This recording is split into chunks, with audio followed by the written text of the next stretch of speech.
ज्या कोणालाही दुःख आहे ते एकच आहे की आयुष्यात तो नाहीये. तो म्हणजे कोण? तो नाही जो संध्याकाळी ऑफिसमधून घरी येतो. पण आता लोक असे झाले आहेत की ज्यांनी दुःखाला सुद्धा खेळणं बनवून टाकलंय. आता यानं दुःख जरी दिलं तरी हे शॉपिंग मॉलकडे पळतात.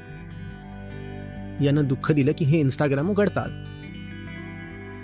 आता यानं दुःख दिलं तर हे आपल्या अश्रूंची रील बनवतात आणि व्हायरल होतात. दुःख सुद्धा आता कंटेंट झालंय. 10-12 वर्षांपूर्वी मी कुठेतरी बोललो होतो तेव्हा त्या व्हिडिओला शीर्षक दिलं होतं, पीडा पैगाम है परम का. तुम्हाला जे दुःख सुद्धा मिळतंय ना, त्या सगळ्या चिठ्ठ्या आहेत. कोणीतरी आहे जे आपल्या भाषेत तुम्हाला काहीतरी समजावून सांगू पाहतंय. राम वियोगी ना जिये, जिये तो बाऊर होय. तुम्ही त्याच्यापासून दूर गेलात की दुःख मिळेल, मग परत यावंच लागेल.